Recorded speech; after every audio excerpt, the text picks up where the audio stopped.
Hello, this is Dr. Latasha Palmer, and I would like to share with you my video reflection journal number 2 on the 4 P's of educational reform, which is discussed within the book called Data-Driven Leadership by the authors of EDAD Now and Park.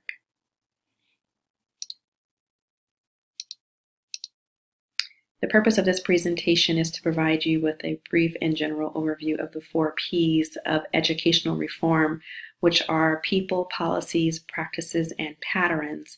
And I'll discuss what that looks like in terms of working at the school site that I serve called Will Rogers Middle School.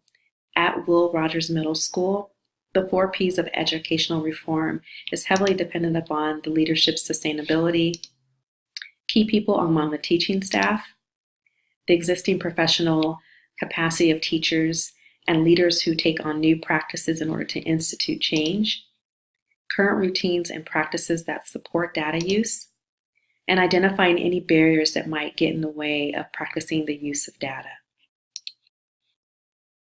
Let's talk about leadership sustainability. Leadership sustainability is very stable both at the district level and at the school level. At the district level, we have a superintendent that's been with the district since 1993. He started off as a teacher, actually at Will Rogers Middle School, and then worked his way up to a vice principal and then later moved into the role of a superintendent. At the school site level, we have a principal who's been with the district for approximately 8 years. And this speaks heavily to the longevity and the history of key individuals that really have a good part in the district school culture of stabilization and producing competent leaders. Leadership is spread out over a multitude of individuals at the school site level. You can see that it's spread out among site administrators, lead teachers, and educational leaders within specific expertise according to their specific discipline, such as special education administrators, school psychologists, school social workers, PBIS specialists, and school counselors, and so on.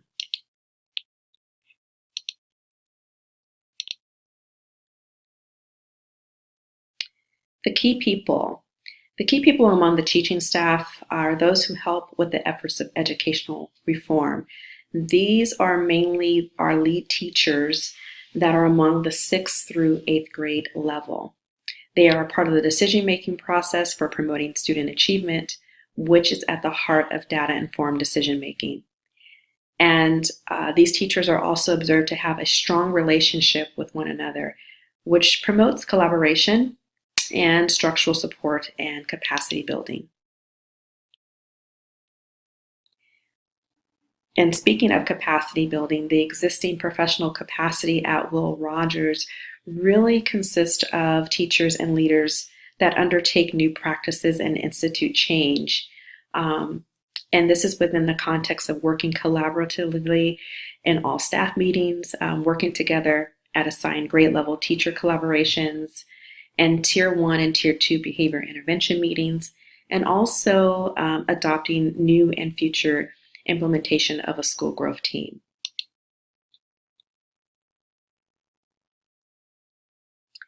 With regards to current routines and practices, there are a lot. The current routines and practices that support the data use, as you can see here, again, are within the PBIS Tier 1 and Tier 2 meetings, grade level teacher meetings, school staff meetings, school site leadership team meetings, school site council, IEP meetings, SST meetings, and so forth.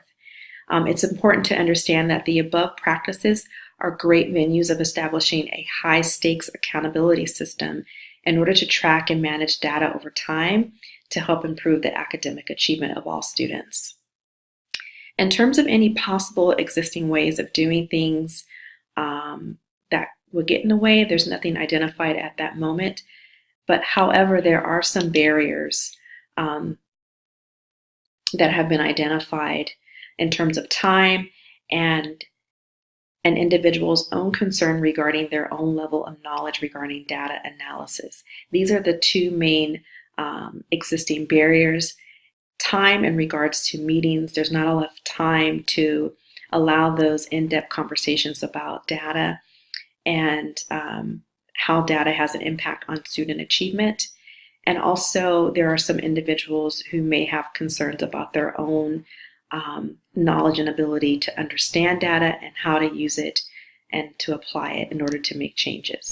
So in conclusion, we see that the district and school site observed to have three major components of impacting education reform through people, policies, practices, and patterns. And they are in regards to having a high stakes accountability system, the history of stable and competent leadership, and a culture and structure that supports data use. Thank you for your time. This is Dr. Latasha Palmer. Have a great day.